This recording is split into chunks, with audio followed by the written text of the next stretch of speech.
స్థాయి అంటూ కూడా ఆయన మీడియాతో చేసిన ఇష్టాగోష్ఠిలో చేసిన వ్యాఖ్యలకు సంబంధించిన వార్త మనం చూసుకోవచ్చు. సో రాష్ట్రానికి సంబంధించి 10 ఏళ్ళు అధికారంలో ఉన్నారు. ఆ తర్వాత ఇప్పుడు కాంగ్రెస్ పార్టీకి ప్రజలు అవకాశం ఇచ్చారు.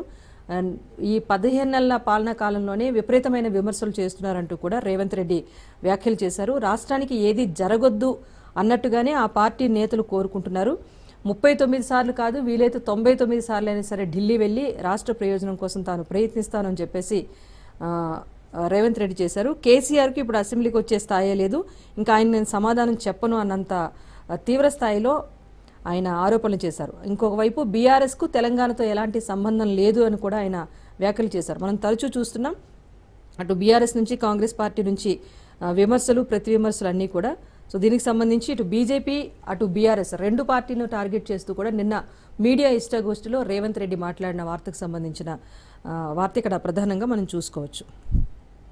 దీంతో పాటుగా గ్రూప్ 1 మెయిన్స్ మార్కులు విడుదల అని మరో వార్త కూడా కనిపిస్తోంది.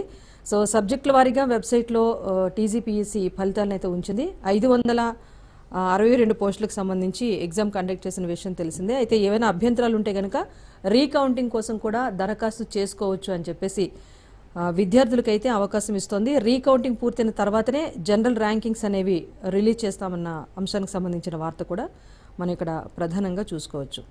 వీటన్నిటితో పాటుగా హైటెక్ హంగులతో సమీకృత గురుకులాలు, ఇప్పటికే గురుకులాలకు సంబంధించి వస్తున్న కంప్లైంట్స్ మనం చూస్తున్నాం. విద్యార్థుల అదృశ్యమైన కేసులు కానివ్వండి, లేకపోతే అక్కడ కల్పిస్తున్న భోజన మౌలిక సదుపాయాలకు సంబంధించి కూడా అనేక ఆరోపణలు వస్తున్న నేపథ్యంలో గురుకులాలకు సంబంధించి ఎలాంటి కొత్త హంగులతో ప్రిపేర్ చేయాలని దానికి సంబంధించిన వార్త మనకు కనిపిస్తోంది. ఇకపైన నాణ్యమైన విద్యతో పాటుగా ఆకట్టుకునే విధంగా భవనాలు కూడా నిర్మిస్తాం.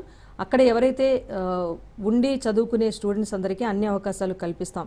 అకాడమిక్, డార్మేటరీ, వంట, భోజనశాల భవనాలు అన్నీ కూడా ఏర్పాటు చేస్తాం. వీటితో పాటుగా అత్యున్నత విద్యా ప్రమాణాలు పాటించే అధ్యాపకులు కానివ్వండి, ఇతర సిబ్బంది కానివ్వండి పూర్తి స్థాయిలో నియామకాలు చేపడతాం. ఒక హైటెక్ హంగులతో కూడిన సమీకృత గురుకులాలను ఏర్పాటు దిశగా ప్రయత్నం చేస్తామని చెప్పేసి ప్రభుత్వం చెప్పిన వార్తకు సంబంధించిన అంశాలు ఇక్కడ మనం ప్రధానంగా చూసుకోవచ్చు. దీంతో పాటుగా రియల్ బ్రోకర్లతో రేవంత్ స్కామ్ అనే మరో వార్త కనిపిస్తోంది. కేటీఆర్ చేసిన ఆరోపణలకు సంబంధించి ఇప్పటికే ఎఫ్ఎస్ఐ పైన పరిమితులు విధించి ప్రభుత్వం కొంత రియల్టర్లకు కానివ్వండి, ఎవరైతే కొత్తగా గృహ కొనుగోలు చేయాలనుకుంటున్నారో వీరికి సంబంధించి ఒక కన్ఫ్యూజన్లో పడేసింది అని ఆరోపణలు చేస్తూ వస్తున్న బీఆర్ఎస్ పార్టీ మరో ఆరోపణకు తెరతీసింది. ఎఫ్ఎస్ఐ పైన పరిమితులు విధించి టీడీఆర్కు డిమాండ్ పెంచే కుట్ర జరుగుతోంది అని చెప్పేసి కేటీఆర్ చేసిన వ్యాఖ్యలు.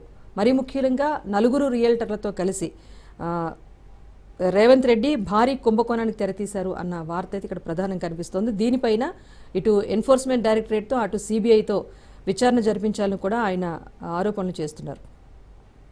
మొత్తానికి దీనికి సంబంధించిన వార్త అంటే వేల కోట్ల రూపాయల భారీ కుంభకోణాన్ని తెరలేపుతున్నారంటూ కూడా బీఆర్ఎస్ వర్కింగ్ ప్రెసిడెంట్ తారక రామారావు ఆరోపణలు చేశారు.